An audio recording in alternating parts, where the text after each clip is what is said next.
Hare Krishna everyone. Today we are going to discuss structure of the atom. ये chapter 4 है। Class 9 science NCERT का, और इसको आज हम लोग डिस्कस करेंगे in text question page number 47 page number पे 2 क्वेश्चन हैं, उन दोनों को आज इसमें डिस्कस करेंगे हम लोग।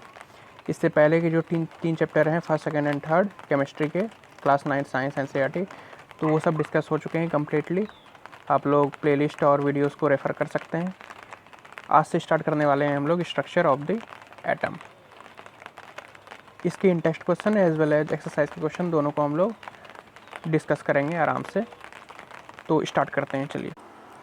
What are canal rays? Canal rays क्या होता है वो पूछा गया है इसमें। तो एनसीईआरटी में जो पहले पेज में बहुत सारी थ्योरीज दी गई है, उसके बाद ये क्वेश्चन है, तो इस थ्योरी में सारा आंसर मिल जाएगा, उसी को यहाँ पे हम लोग डिस्कस करेंगे। तो कैनाल रेज क्या होता है इसके बारे में देखते हैं। कैनाल रेज और एनोड रेज, इसको एनोड रेज भी कहते हैं, are streams of positively charged particle. मतलब रेडिएशन होता है जिसमें कि पॉजिटिवली चार्ज्ड पार्टिकल्स होते हैं। पॉजिटिवली चार्ज पार्टिकल्स, दो टाइप के चार्ज पार्टिकल्स होते हैं, पॉजिटिव या नेगेटिव, इलेक्ट्रॉन या प्रोटॉन। उसी तरह इलेक्ट्रॉन नेगेटिव होता है और प्रोटॉन पॉजिटिव होता है। तो कैनाल रेज क्या है? Streams of like beams of rays of positively charged particles which move towards the negative electrode in a discharge tube when high voltage electricity is passed through a gas at very low pressure taken in a discharge tube। किसी discharge tube में low pressure पे high voltage electricity pass किया जाए, तो electricity pass करेंगे तो उसमें charge आ जाएगा।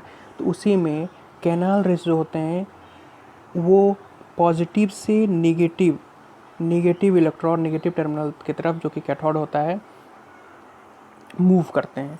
तो वो होता है कैनाल रेज। इसको ई गोल्डस्टीन नामक साइंटिस्ट ने डिस्कवर किया था। कब? 1866 में। This radiation, E Goldstein discovered this radiation in 1866।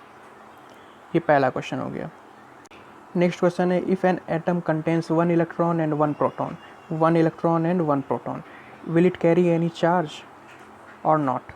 तो अभी मैंने बताया कि इलेक्ट्रॉन जो होता है वो नेगेटिव चार्ज पार्टिकल होता है, प्रोटॉन जो होता है वो पॉजिटिव चार्ज पार्टिकल होता है। तो अगर किसी ऑब्जेक्ट में, पार्टिकल्स में या किसी एटम में मान लेते हैं कि एक इलेक्ट्रॉन है और एक प्रोटॉन है, दोनों का अमाउंट सेम है, या तो ऐसे देख सकते हैं कि दोनों का अमाउंट सेम है, तो क्या उसमें कोई चार्ज होगा या नहीं होगा? तो अगर सेम अमाउंट है तो दोनों मिलके एक दूसरे को नलीफाई कर देगा, इसीलिए नेट जो इलेक्ट्रिक चार्ज होगा उस पार्टिकल में वो जीरो हो जाएगा। तो हम लोग ऐसा कह सकते हैं कि वो पार्टिकल इलेक्ट्रिकली न्यूट्रल होगा। तो इसको लिखेंगे कैसे? हम लोग लिखेंगे an atom having 1 electron and 1 proton will it carry any charge or not? ये पूछा है, तो will not carry any charge. क्यों? As the positive charges on the proton will neutralize the negative charges on electron. मतलब electron भी है, same amount में electron है नेगेटिव चार्ज, और सेम अमाउंट में प्रोटॉन है पॉजिटिव चार्ज, तो दोनों का इक्वल अमाउंट है, तो दोनों एक दूसरे को न्यूट्रलाइज कर देगा। Therefore net charges on the atom is zero. Net charge जो हो जाएगा उस एटम में वो क्या हो जाएगा? ज़ीरो हो जाएगा, क्योंकि इलेक्ट्रॉन और प्रोटॉन एक दूसरे को न्यूट्रलाइज कर चुके हैं, और वो ऐसा कोई भी पार्टिकल इलेक्ट्रिकली न्यूट्रल कहलाएगा।